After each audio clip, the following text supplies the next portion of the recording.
June 23, 1996. Beverly Hills Hotel, 11:47 p.m. Princess Diana stood on the balcony of the penthouse suite, overlooking the glittering lights of Los Angeles, wearing a simple white dress and no tiara for the first time in 15 years. Behind her, Kevin Costner poured 2 glasses of champagne and wondered if he was about to propose to the most famous woman in the world. For 3 months, they had been conducting the most secret romance in Hollywood, the divorced Princess of Wales and America's biggest movie star, planning a life together away from palaces and paparazzi. Tonight, Kevin was ready to ask Diana to marry him and move to his ranch in Colorado, where she could be Mrs. Costner instead of Princess Diana. But what neither of them knew was that MI5 had been watching their every move, and the palace had already decided this romance had to be destroyed. But what nobody knows is how close Diana came to saying yes, and the devastating reason their fairy tale ending was sabotaged. The meeting that started everything. March 15, 1996. Los Angeles. Diana's romance with Kevin Costner began at the most unlikely place, a charity screening of his latest film, The Postman, at the Beverly Hills Hotel. Diana was in Los Angeles for a series of charity engagements, still raw from her divorce settlement with Charles just 2 months earlier. "Princess Diana," Kevin said, taking her hand as they were introduced. "I have to say, you're even more beautiful than your photographs." Diana felt something she hadn't experienced in years, genuine attraction to a man who wasn't royalty, wasn't British, and wasn't connected to her past. "Mr. Costner, I loved Dances with Wolves. The way you portrayed freedom and escape, it spoke to me. Please call me Kevin, and maybe we could talk about it over dinner sometime." Diana was shocked by his directness. No one had asked her on a simple dinner date in 20 years. I'm not sure that would be appropriate." Kevin smiled. "Diana, you're divorced now. You're free to have dinner with anyone you want." That word "free" hit Diana like a revelation. For the first time since 1981, she was actually free to choose her own romantic life. Dinner sounds lovely, but wait, you haven't seen what happened on their first secret date, the first date that changed everything. March 22, 1996, Malibu Beach House. Kevin arranged their first date at his private Malibu beach house, away from photographers and palace spies. When Diana arrived wearing jeans and a simple sweater, she looked like a completely different person. "You look incredible," Kevin said, greeting her at the door. "So, normal." Diana laughed. "Normal? I'm not sure I remember how to be normal." "Then let me remind you." Kevin had prepared a simple dinner, grilled fish, salad, and wine on his deck overlooking the Pacific Ocean. No servants, no protocol, no formal anything. "This is the first time in 20 years I've eaten dinner without someone standing behind my chair," Diana said. "How does it feel?" "Terrifying, and wonderful." As they talked, Diana found herself opening up in ways she never had before. Kevin listened without judgment, asked real questions, and treated her like a woman rather than a princess. "Can I ask you something personal?" Kevin said as they walked on the beach. "Everything about this is personal. What do you want from life now? Not as a princess, not as a mother, not as anything except Diana." Diana stopped walking. No one had ever asked her that question. "I want to feel alive. I want to laugh without checking if it's appropriate. I want to make decisions without committees. I want to fall in love with someone who loves me back." Kevin took her hand. "All of that sounds possible, does it? Because from where I'm standing, it sounds impossible. Only if you stay where you are." "Hold up." Diana's response shocked even Kevin.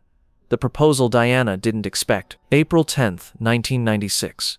3 weeks later, after 3 weeks of secret dates, Kevin did something that stunned Diana. He asked her to move to America permanently. "Diana, I have an idea, and I want you to hear me out before you say it's crazy."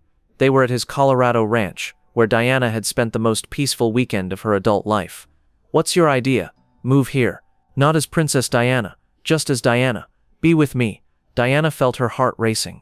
"Kevin, you don't understand what you're asking." "I understand exactly what I'm asking.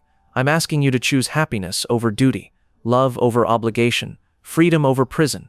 But my boys could visit whenever they want, could spend summers here, could see their mother truly happy for the first time in their lives." Kevin got down on one knee, but instead of a ring, he held a key. "This is the key to the guest house on my property.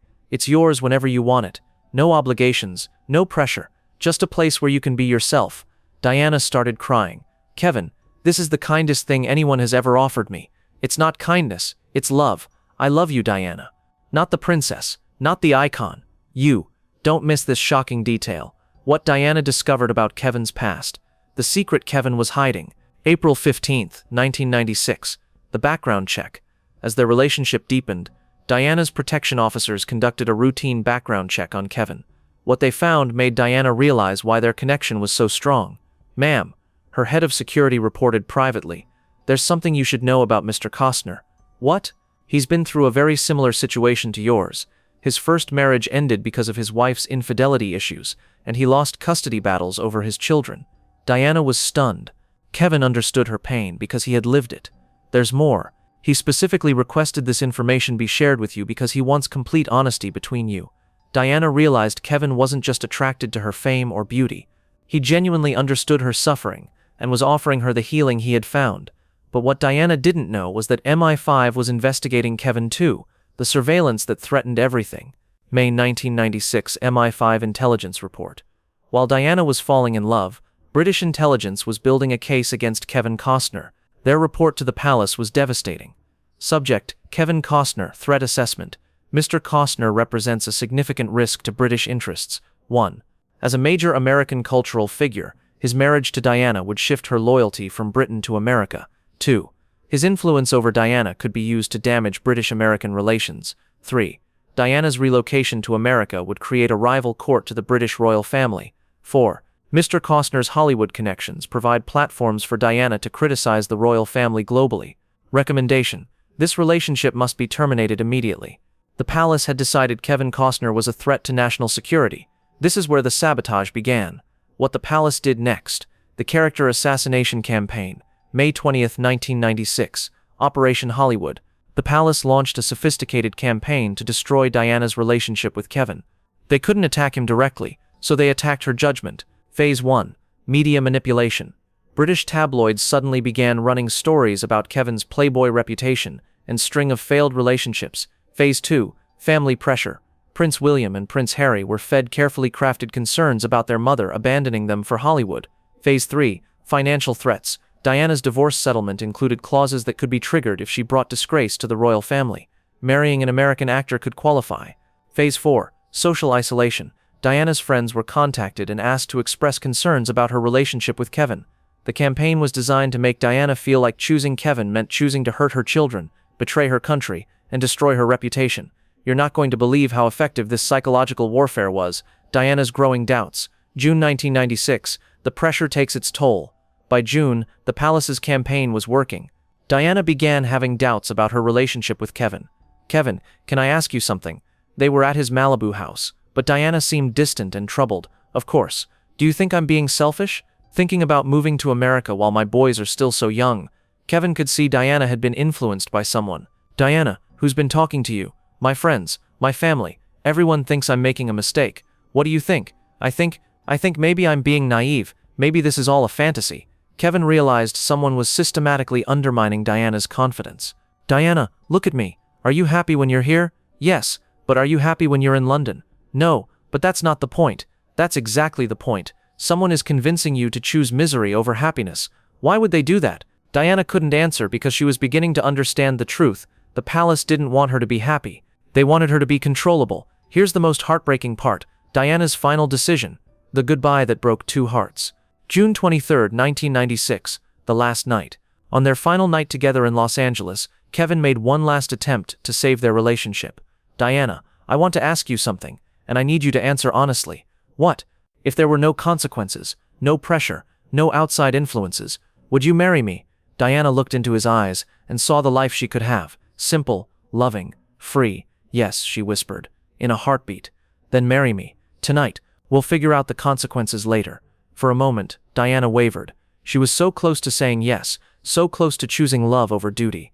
But then she thought of William and Harry, and the palace's threats, and her image, and her responsibilities. "I can't, Kevin. I want to, but I can't. Because of them people who've spent 15 years making you miserable. Because of my boys. Because they need their mother to be a princess, not a ranch wife in Colorado." Kevin held her close. "Diana, your boys need their mother to be happy. Everything else is secondary. Maybe. But I can't take that risk."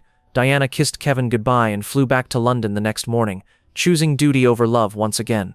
But wait, the story doesn't end there. The letter Kevin never sent. July 1996. the final attempt. After Diana left, Kevin wrote her a letter that he ultimately never sent. It was found in his papers years later. My dearest Diana, I know you think you made the right choice by choosing your royal duties over our love, but I need you to understand something. You didn't choose your children over me. You chose fear over courage. Your boys don't need a princess for a mother. They need a woman who shows them that love is possible, that happiness exists, that sometimes the most royal thing you can do is choose your own path. I would have loved William and Harry like my own sons. I would have given them the father figure they're missing while you remained their beloved mother. I would have given you the simple life you crave, horses, freedom, laughter without protocol. But most importantly, I would have given you something the royal family never has, unconditional love. I know it's too late now. By the time you read this, you'll probably be with someone else, still searching for the happiness you were too afraid to take when it was offered.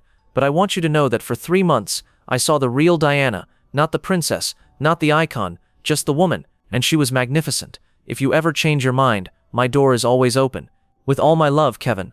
Kevin never sent the letter, because Diana had already moved on to her relationship with Dodi Al-Fayed. The final truth. What could have been? The life Diana gave up. What Diana's life could have been.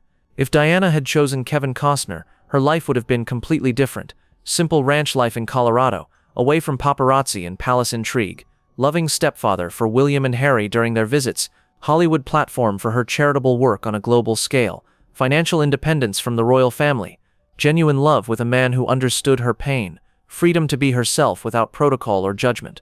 Instead, Diana chose to return to the goldfish bowl of royal life, where she would die just 1 year later in a Paris tunnel. The tragic irony. Diana spent her final year searching for the love and acceptance she had found with Kevin but given up. Her relationship with Dodi Al-Fayed was partly an attempt to recreate what she had lost. Kevin Costner represented Diana's last chance at a normal, happy life. But the palace's manipulation convinced her that duty was more important than happiness, that being a princess was more valuable than being loved. The truth. Diana's romance with Kevin Costner wasn't just a Hollywood fling, it was her closest chance at genuine happiness and freedom. But the palace's systematic destruction of her confidence made her choose familiar misery over unknown joy. The princess who could have been Mrs. Costner might have lived a long, happy life on a Colorado ranch instead of dying at 36 in a Paris tunnel. Sometimes the most tragic stories aren't about what happened, they're about what could have been.